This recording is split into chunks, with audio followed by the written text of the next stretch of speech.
Halo semuanya, perkenalkan nama aku Bagus. Di sini aku akan sedikit sharing-sharing kepada kalian bagaimana perjuangan aku bisa masuk PSIK FKKMK UGM. Sebelumnya informasi aja, aku sekarang adalah mahasiswa ilmu perawatan semester 3. Oke, langsung saja teman-teman. Jadi cerita aku ini dimulai dari aku kelas 11, dimana kita itu udah harus bisa nentuin dan mempunyai bayangan nantinya kita mau jurusan apa dan kuliah di universitas mana.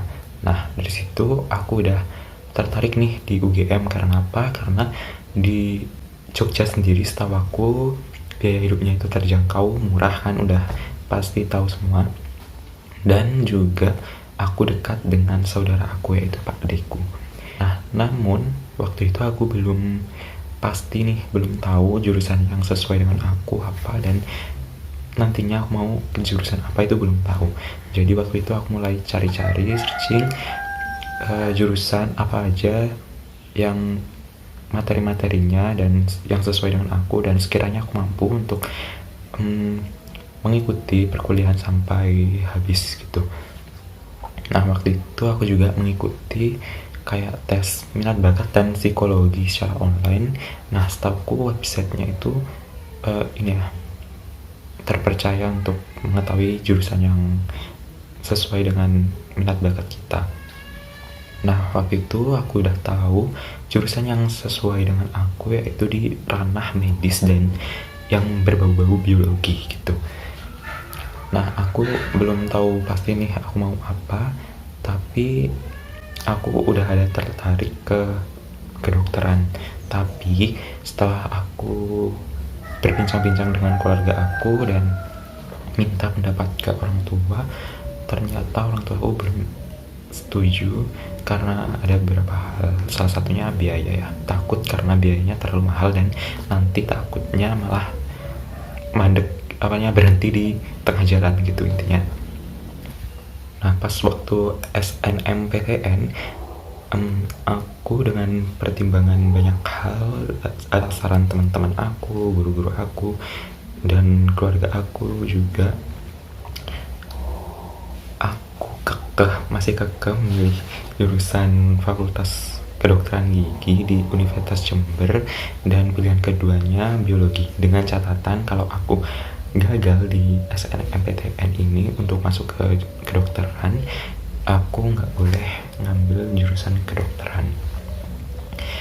Nah, akhirnya pengumuman pun tiba dan bener aja dong, aku nggak keterima di SNMPTN. Nah, jadi aku udah fokus nih dari awal-awal kelas 12 untungnya untuk langsung persiapan SBMPTN nih buat UTBK nanti. Nah, waktu itu setelah gagal SNMPTN, aku mulai merancang timeline aku, rencana-rencana plan A, plan B aku ke depannya. Jadi waktu itu aku udah mulai belajar SBMPTN, mulai nyicil beli-beli buku latihan soal, dan meminta rekomendasi buku ke kakak kelas, dan aku juga mewarisi buku-buku dari kakak kelas gitu. Waktu itu aku minta buku King, di situ ada latihan soal dan juga materi-materi gitu. Selain itu juga aku belajar dari Kuiper, di situ juga cukup membantu aku dalam belajar. Ada penjelasan materi-materi dari video dan latihan-latihan soal juga. Nah, selain itu juga aku ikut bimbingan belajar di salah satu lembaga bimbingan belajar yang ada di Jember. Jadi aku dari Banyuwangi ngekos di Jember untuk mengikuti bimbingan belajar gitu. Namun sepertinya yang kesalahan aku di sini adalah aku nggak tahu bagaimana metode belajar yang sesuai dengan aku, cara belajar yang sesuai dengan aku itu gimana. Jadi setelah aku mengikuti bimbingan di Jember itu, aku jadi tahu kalau aku itu belajarnya itu dengan cara otodidak dan nggak bisa secara ramai-ramai gitu, harus sendiri. Jadi menurutku di bimbingan belajar itu kurang efektif belajarnya. Akhirnya UTBK 1 terlampaui, terus UTBK 2 juga udah terlampaui, namun nilaiku karena salah metode belajar tadi, nilaiku juga nggak bagus-bagus amat di UTBK 1 maupun 2, sehingga waktu aku daftar SBMPTN aku benar-benar bingung. Aku juga langsung mengikuti survei online gitu di internet, di sosial media gitu, dan nilaiku itu aku masukin ke jurusan yang aku inginkan ya, misalnya itu kayak FK gitu, itu nggak nyantol sama sekali, di bawah banget pokoknya. Nah lalu dengan pertimbangan itu aku pilih biologi di pilihan 1, dan kedua aku dengan pilihan 1 itu biologi di Universitas Malang, dan pilihan kedua itu biologi di Universitas Jember. Tapi akhirnya aku juga untuk kedua kalinya gagal di seleksi PTN. Namun teman-teman, kalian tahu juga informasi, waktu aku setelah gagal SNMPTN itu aku juga daftar PMDK untuk seleksi bersama ke Politeknik Negeri melalui jalur rapot. Nah alhamdulillahnya aku di situ lolos di rekam medis Politeknik Negeri Jember. Jadi aku udah ada plan lain apabila aku nggak lolos di SBMPTN untuk melanjutkan ke perkuliahan nantinya. Setelah aku membuka pengumuman SBMPTN dan hasilnya masih semangat gitu tulisannya kan ya, aku benar-benar membuatku kecewa dan sangat frustasi. Waktu itu aku benar-benar sedih banget, mengurung diri beberapa hari di kamar, karena kan bagaimana gak kecewa ya, karena kita udah lelah banget buat belajar siang malam, udah wirawiri kesana kemari untuk mengikuti bimbingan belajar, dan hasilnya masih nihil, masih belum rezeki gitu. Selanjutnya aku coba cari-cari informasi mengenai seleksi mandiri di berbagai universitas, dan aku carinya yang bebas dari uang pangkal. Nah selanjutnya aku udah dapet informasi nih kalau di UGM, seleksi mandiri di UGM, yaitu UTUL UGM itu nggak nerapin uang pangkal di semua seleksi. Jadi aku putuskan buat mengikuti UTUL UGM ini. Selanjutnya aku mulai cari-cari informasi ke kakak kelas ya, bagaimana sih tipsnya buat ngerjain UTUL ini, dan bagaimana tips belajarnya buat persiapan UTUL.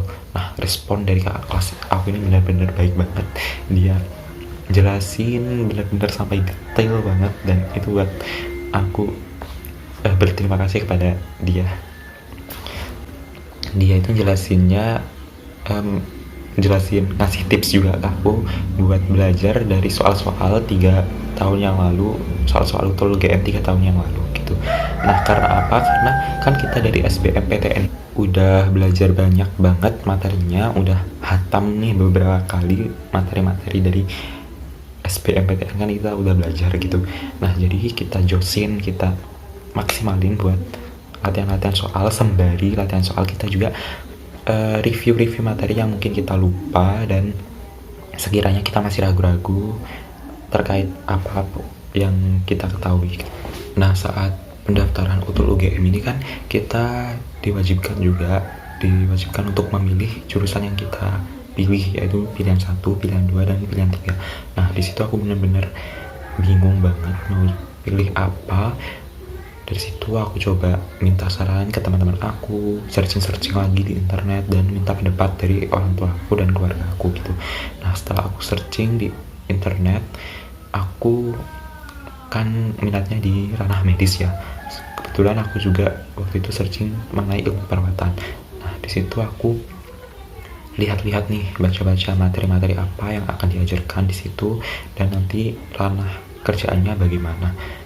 Akhirnya aku ngerti nih, aku tahu bahwa materi-materi yang diajarkan di ilmu perawatan juga banyak juga yang cocok dengan aku, yaitu mengenai materi biologi gitu, kurang lebih seperti kedokteran lah gitu, yang belajar dengan mengenai anatomi, fisiologi, dan lain-lain. Lalu aku juga minta pendapat dari orang tuaku. Aku tanya ke orang tuaku, misalnya aku milih jurusan ilmu keperawatan gimana? Nah respon mereka ini luar biasa banget, beda dari respon-respon sebelumnya kalau aku milih biologi dan kedokteran gitu ya. Mereka benar-benar setuju banget. Aku melihat wajah mereka itu kayak setujunya benar-benar setuju gitu, benar-benar mendukung banget gitu. Nah dari situ aku lalu pilihan satu itu ilmu perawatan, lalu pilihan kedua itu gambling banget, aku pilih teknologi pangan, dan pilihan ketiga itu biologi. Nah pilihan 1 sampai 3 aku ini benar-benar kacau banget sih menurutku, benar-benar salah kalau menurutku. Karena apa ya, karena grade dari ilmu perawatan dengan teknologi pangan aja udah beda banget tinggian teknologi pangan. Nah setelah aku mengisi pendaftaran itu, aku lanjut lagi belajar menerapkan tips-tips dari kakak kelas aku itu kan. Akhirnya waktu mengerjakan soal pun tiba. Aku waktu itu mengikuti ujian tulis UGM ini di Jogja ya, di UGM itu sendiri. Nah nggak nyangka banget aku waktu ngerjain soal itu ada beberapa soal yang bener-bener mirip sama soal-soal tahun yang lalu. Nah jadi di situ aku tinggal baca soal, wah ini mirip banget, aku langsung centang, langsung pilih pilihan itu. Membantu banget sih tipsnya. Nah selanjutnya, selain itu aku bener-bener josin banget, udah maksimalin aku berpikir di utul UGM ini. Selain itu juga aku sholawatan dimaksimalkan, istighfar juga, intinya mendekatkan diri kepada Allah lah, pasrah kepada Allah. Selain kita usaha, kita juga doa yang banyak, yang mantap kepada Allah Subhanahu wa Ta'ala. Nah akhirnya waktu pengumuman pun tiba. Nah di situ aku bener-bener waktu membuka pengumuman ini, aku benar-benar ragu banget, benar-benar trauma melihat kata semangat di layar HP aku. Waktu aku benar-benar takut banget sih rasanya. Waktu itu kan ya, pengumumannya itu udah subuh kayaknya. Nah aku itu udah pegang HP nih di layar HP aku, udah mantengin di websitenya pengumuman untuk UGM itu. Tapi aku tunda-tunda sampai akhirnya kayaknya jam 8 pagi deh itu. Aku itu bukanya aja sambil tutupin selimut. Aku klik buka dan aku buka perlahan-lahan selimutnya. Nah akhirnya alhamdulillah ternyata lolos. Ada kata selamat di HP aku. Untuk alhamdulillah aku bersyukur banget. Dan akhirnya aku langsung aku kabarin ke keluarga aku, mereka juga senang banget. Dan akhirnya di sinilah aku berada di PSIK UGM, ilmu keperawatan FKKMK UGM. Nah sekian teman-teman cerita singkat dari aku, semoga bisa memotivasi kalian juga, semoga kesalahan-kesalahan aku bisa jadi pelajaran juga buat teman-teman, khususnya buat kelas 10, kelas 11 yang kebetulan juga nonton video ini. Untuk cerita lebih lengkapnya kalian bisa juga kunjungi website aku di sini. Nanti juga aku cantumin linknya di description box. Sekian video dari aku, mohon maaf jika kurang jelas ya. Terima kasih juga udah nonton sampai akhir. Dadah.